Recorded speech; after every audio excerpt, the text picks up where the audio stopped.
bagi bangsa Israel. Nah, semua orang diingatkan bahwa mereka adalah saudara seiman dalam Tuhan. Dalam Yesus kita bersaudara. Tadi hampir netesin air mata ketika dikatakan kamu dari gereja mana, yang penting atas firman Tuhan yang sama. Kita berkumpul untuk memuji, untuk menyembah Tuhan. Bapak Ibu Saudara, kalau orang lihat saya kayak orang Sangir ya. Makanya orang penasaran, orang Sangir tapi logat Jawa. Iya, saya ada di Manado itu bukan kebetulan. Dan mungkin Bapak Ibu Saudara yang dari luar juga ada di Manado, bisa beribadah di tempat ini bukan kebetulan. Nah, Bapak Ibu Saudara, bangsa Israel pun diingatkan bahwa mereka adalah saudara seiman di dalam Tuhan. Tidak peduli mereka dari suku mana, dari mana mereka berasal. Semua perbedaan itu dileburkan dalam kebersamaan mereka untuk datang beribadah kepada Tuhan di bait Allah. Mereka adalah sama-sama umat Tuhan. Saudara, saat peringatan pada hari-hari tertentu, kota Yerusalem itu akan menjadi kota yang paling sibuk. Ditambah dengan kalau di hari-hari tertentu ya Bapak Ibu Saudara, kan gak cuma musim dingin ya. Ada musim panas yang harus mereka hadapi. Ya, biasanya kalau orang udara panas itu gimana? Cepat emosi. Maka Bapak Ibu Saudara, kemarahan, perselisihan bisa saja terjadi di saat-saat seperti itu. Nah, di tengah situasi seperti inilah Daud mengingatkan mereka tentang betapa indahnya, betapa baiknya kebersamaan dan kerukunan di antara umat Tuhan untuk datang menyembah Tuhan. Tapi apakah mudah untuk hidup rukun selalu dalam keluarga? Ya, rukun sendiri bukan berarti nggak ada pertengkaran. Rukun sendiri bukan berarti nggak ada perbedaan pendapat. Rukun sendiri bukan berarti wah nggak pernah konflik gitu ya. Ya enggak. Tapi Bapak Ibu Saudara, rukun itu perlu diusahakan. Sungguh-sungguh dalam satu keluarga. Nggak bisa cuma salah satu. Tapi bersama-sama diusahakan, diciptakan. Apa jika kita ingin menciptakan keluarga yang rukun. Seperti Harun yang awalnya orang biasa saja, tapi ketika diurapi, diangkat menjadi pemimpin umat Israel sebagai imam, dia diterima di tengah-tengah bangsa Israel. Untuk menciptakan keluarga yang rukun yang pertama, di sini kita belajarlah saling menerima. Belajarlah saling menerima. Hai istri, belajarlah untuk terima suamimu. Hai suami, belajarlah untuk menerima istrimu. Ya. Hai orang tua, belajarlah untuk terima anakmu. Anak, belajarlah untuk terima orang tuamu.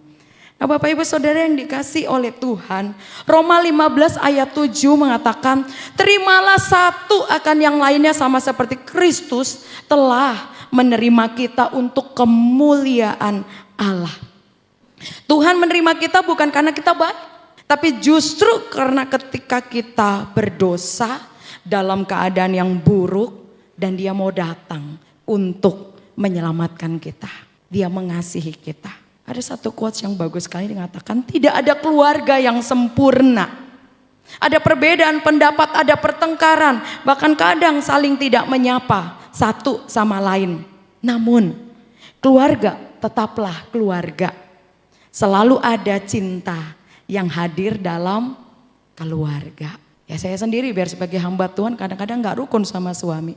Tapi karena satu keluarga, ya seorang istri harus belajar bagaimana menyelesaikan itu. Akur kembali, rukun kembali. Selalu ada kasih yang hadir di dalam keluarga. Saudara, perbedaan pendapat dan pertengkaran bukan berarti bahwa hilangnya cinta kasih kita di dalam keluarga. Malah justru melalui momen-momen pertengkaran, perbedaan pendapat, kita belajar untuk saling apa? Memahami. Kita belajar saling apa? Kalau ada salah kita saling memaafkan. Belajar menerima, belajar membangun hubungan supaya lebih kuat di dalam satu keluarga. Bapak Ibu Saudara pernah nggak saling diam? Suami istri, Pak Samgar pernah ya sama Semunansi. Ya. Kalau biasanya tidur berpelukan, kalau lagi berantem, lagi gak akur, aku balik badan. Kalau biasanya saya ya, ini pengalaman saya, suami mau korek gini, gitu ya, belum selesai. Nah, biasanya suami tunggu sampai reda dulu itu emosi.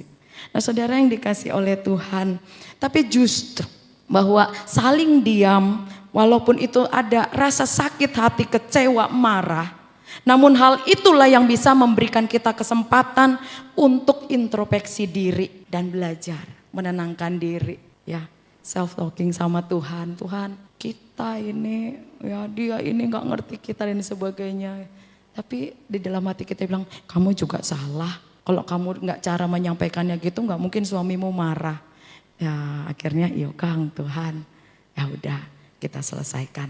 Cari apa nanti kalau udah tenang gitu biasanya kita ngobrol. Ya tadi salah kita apa saya sampaikan. Ya salah kamu ini, dia juga salah kamu itu. Ya udah kita belajar ya. Nah Bapak Ibu Saudara, kadang kondisi beda pendapat pertengkaran itu membuat kita bisa belajar saling memahami. Bisa belajar saling menerima, memaafkan. Maka ada beberapa hal yang perlu kita perhatikan dalam hal saling menerima. Yang pertama, bahwa kita harus selalu menyadari Bapak Ibu Saudara, bahwa pasangan kita bahkan anak-anak kita itu berasal dari siapa? Dari Tuhan. Ya, Tuhan yang kasih, Tuhan yang anugerahkan. Ya. Dan pasti itu saya percaya yang paling baik dan yang paling cocok dengan kita. Mungkin ada banyak orang yang berandai-andai gini. Seandainya dulu ya, saya nikah sama orang itu, bukan orang ini yang di sebelah saya ini. Menjengkelkan sekali ya.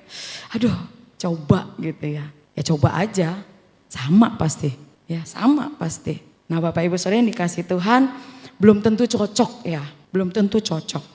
Kesadaran ini penting supaya apa? Supaya kita selalu ingat untuk bersyukur dan menerima keluarga kita apa adanya. Bukan ada apanya, tapi apa adanya. Mari kita belajar ya. Memahami bahwa pasangan kita itu berasal dari Tuhan dan itu yang cocok untuk kita. Yang kedua, dalam saling mengenal bahwa kita harus menyadari perbedaan itu wajar. Perbedaan itu normal. Wanita dengan laki-laki beda ya Bapak Ibu Saudara. Dan perbedaan yang wajar itu berpotensi untuk kita bisa saling melengkapi, saling mengisi. Coba bayangkan kalau dunia ini semuanya sama. Warna hitam semua. Warna putih semua.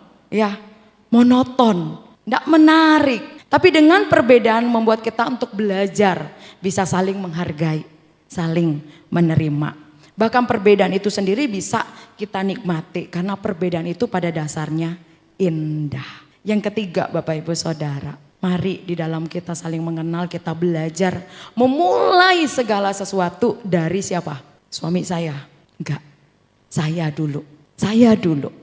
Semua dimulai dari saya dulu. Berhenti untuk coba merubah suami atau istri atau anak kita. Tapi mulailah dari kita dulu. Saya dulu. Berusaha untuk merubah segala sesuatu mulai dari diri sendiri.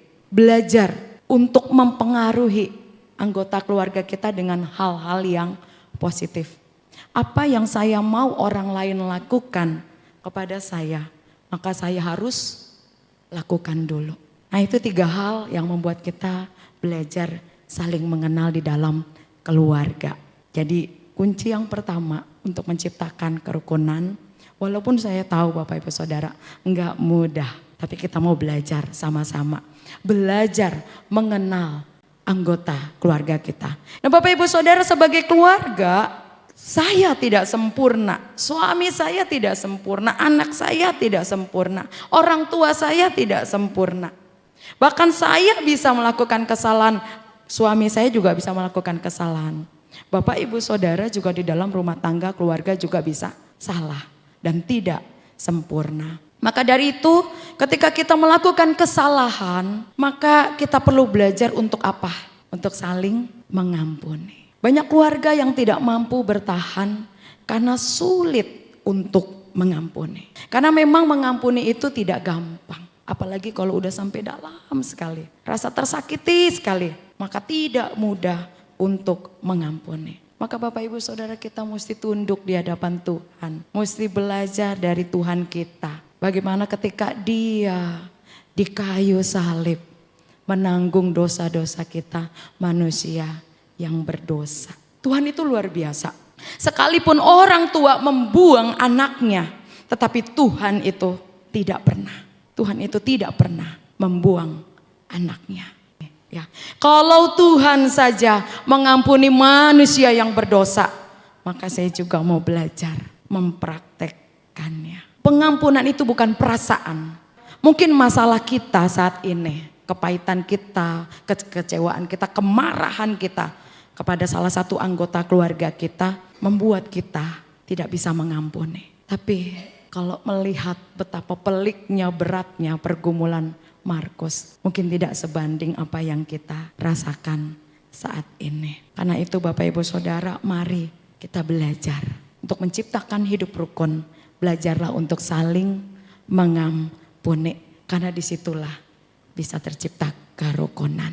Embun itu disimbolkan kehadiran Tuhan. Embun itu menyegarkan. Tidak ada embun sama saja dengan tidak ada hujan. Bapak Ibu Saudara, membangun kerukunan dalam keluarga itu perlu adanya kegiatan-kegiatan yang menyegarkan. Kegiatan yang menyegarkan iman dari anggota keluarga, bahkan menyegarkan untuk menciptakan lagi lebih akrabnya dalam keluarga. Maka untuk memberikan kesegaran, Bapak Ibu Saudara perlu sediakan waktu bersama dengan keluarga Bapak Ibu Saudara. Yang pertama, sediakan waktu Bapak Ibu Saudara untuk bikin ibadah keluarga. Bapak Ibu Saudara, sangat-sangat saya merasakan manfaat dari mesbah atau ibadah keluarga. Salah satu contohnya aja kalau lagi baku feyem gitu ya. Terus ini besok jadwalnya ibadah.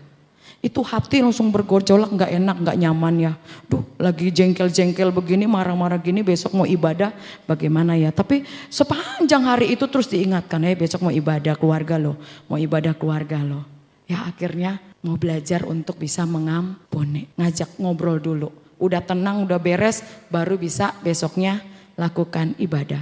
Saya percaya ibadah keluarga, mesbah keluarga akan menyegarkan iman kita, membentuk kita menjadi pribadi-pribadi yang terus bertumbuh di dalam Tuhan. Perlu juga waktu bersama dengan keluarga seperti makan bersama, jalan-jalan bersama, piknik bersama. Tapi harus ada syarat, matikan HP. Jangan makan bersama keluarga tapi semuanya sibuk dengan HP-nya masing-masing. Bersama iya, tapi untuk kebersamaan gak ada ya.